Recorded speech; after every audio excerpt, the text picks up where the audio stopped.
ตัวลูกปุยในแต่ที่น้องนากังวะตัวลูกปุยก็ไปปรุงอะไรได้หรือจะมาแต่ที่แหละก่อนนั้นจะตื่นก็หางปกหลวกโลดเลยเราปนรังแกซ้ำเพียงแกรังแต่แกก็ไปเช่นนั้นสัวละแต่ที่เลยปรุงละ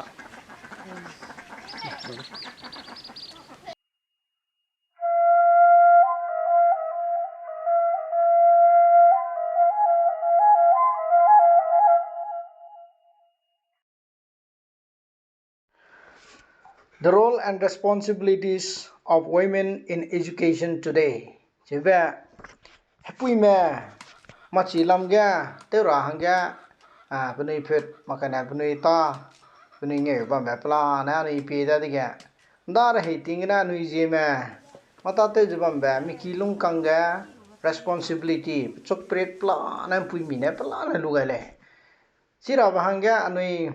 mi kiga tingmui Zailu za ting cho chu be gana ting cho pui mi ja chu rai tak lang hegi lang kilong ten chi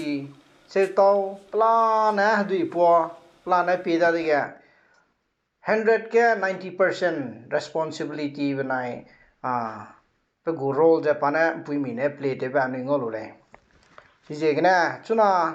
education makana ti chun to chu be tinga mi pui mi go role ka che be ja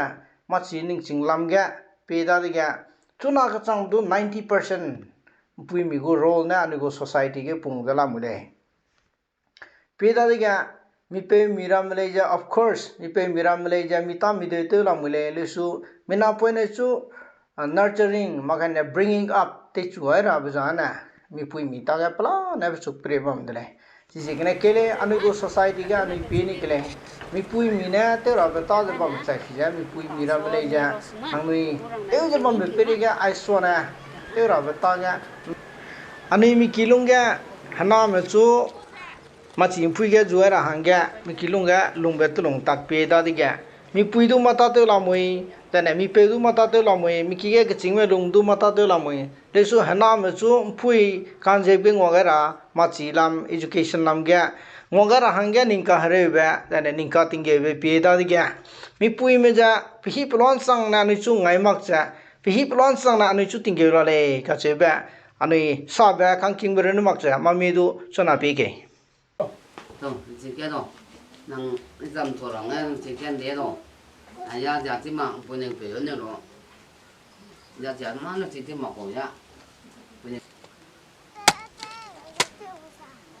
in chok rai pun ne lo chu te ko bak son chok sang rai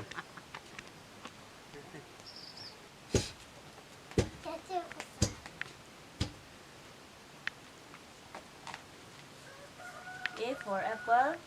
D for ball.